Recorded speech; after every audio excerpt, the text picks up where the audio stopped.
everyone, as I mentioned, this is the video showing what the tax return would look like um, for Kramer Corporation. Okay, so what we've done is we've taken the sole proprietorship financial statements, or mostly the income statement, and put it into a corporate format to find out what it would look like if he switched to a corporation.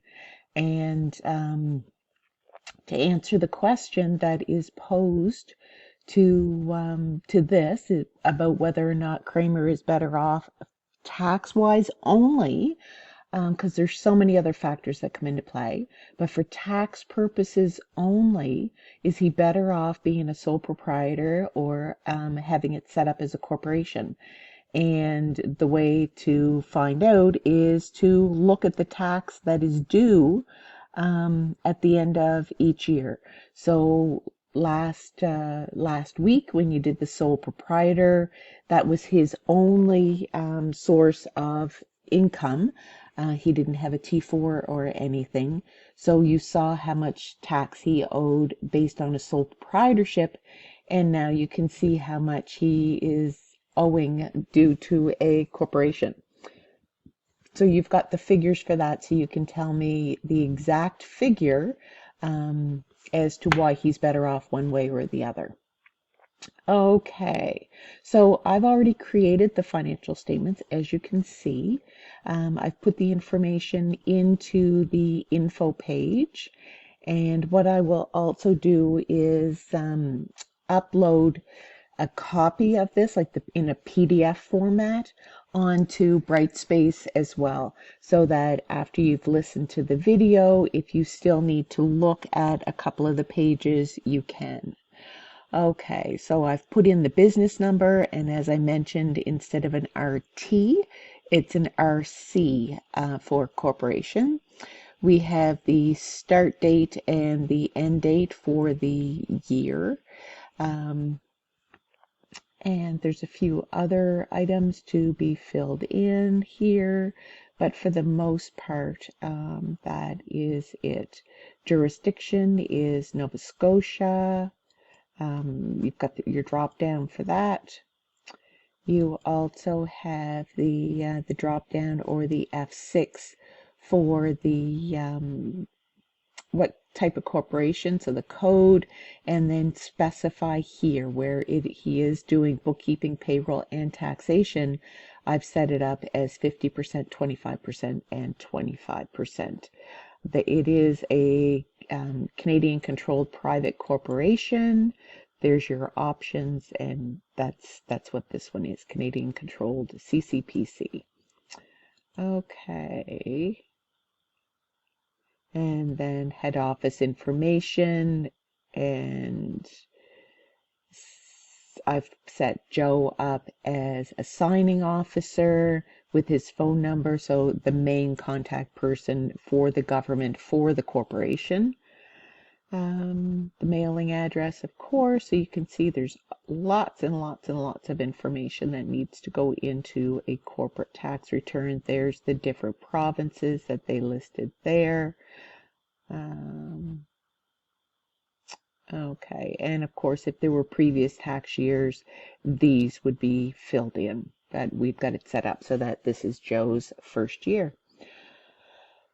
Okay, so if we were to come over to the T2, I'm going to go right up to the top. Sorry about the quick spinning of the, trying to get it, there we go. Okay, so as you can see here, this came over, the business number came over automatically, like a lot of this information was brought forward. So what your best bet is, and as we talked about as well for the assignment, the research assignment, the T1, you're going to have net income, so you need the T1, and we figured out as well the S1, and we figured out as well that for the capital cost allowance we need the S8. Okay, so we can either do the up arrow to take us to the S1, or I'm pretty sure it was already at the top of your screen. So if we go over to the S1, my apologies, I've got most of them down at the bottom. There, so for the S1, it says here that if you had net income, um, it would go in here. But in order to reach the net income amount, you have to go to Schedule 125. So again, you can either click on Schedule 125 here, or you can click on it here, or actually I think it was also up at the top of your screen open. So we'll click on there, and it takes us down to the bottom. Okay, so line 9999, which in the end is going to give us 98,300. But in order to reach that point, we've got to scroll to the top and fill in some information. Okay, so we have trade sales, goods and services were 120,000 to give revenue of 120. As you know, there's no cost of sales. You've got your non-farming expenses or your operating expenses.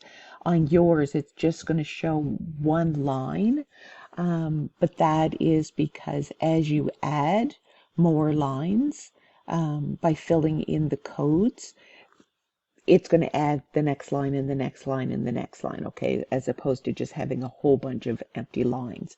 So this is the information you're going to want to fill in for the different codes, which, and remember, that is your asset codes, or sorry, your chart of accounts, just like you would have in Sage.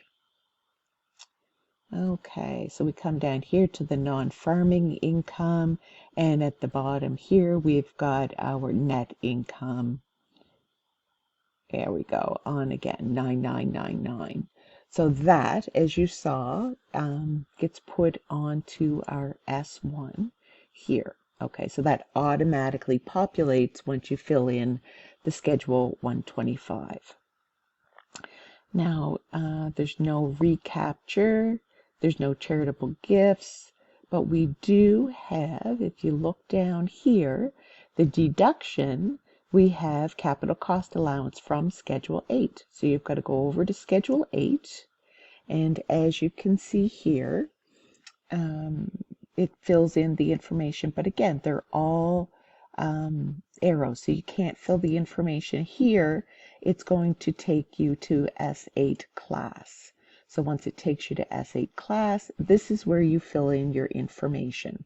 Okay, so we've got the class 8.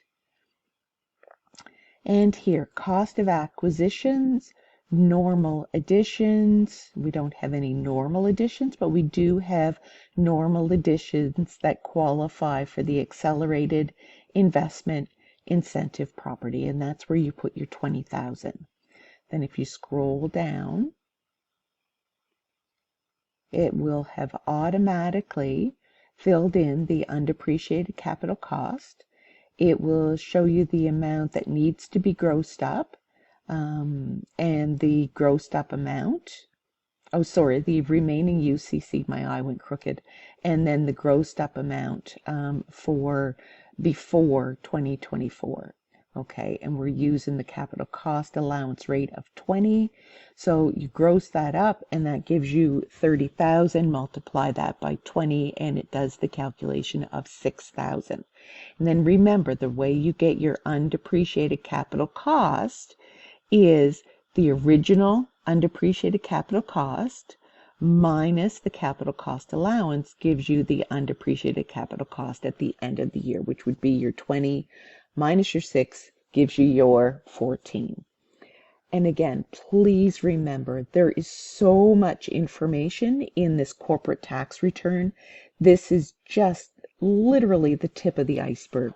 So the fact that you don't understand most of, or we're not even looking at most of the information that's on here, that's okay. If you want to have a look through, feel free if it's something that really interests you. But I just wanted to give you a touch of what it's like to work on a corporate tax return. And as I mentioned at the beginning, the difference in tax that's going to be payable between a corporate tax return and a sole proprietor's tax return. Okay, so we filled in the S8 class. That brings it over to the S8. That brings it over to the S1 and puts it here. So now it is going to carry that down.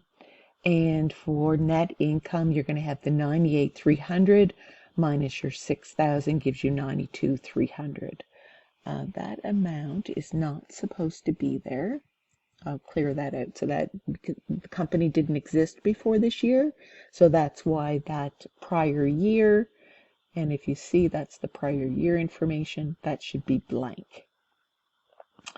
Okay, so then that gives us the net income for income tax purposes. And as you can see down here, the federal taxable amount, and that includes the provincial portion as well, even though it's called federal taxable. And then the federal balance, again, that includes the provincial portion.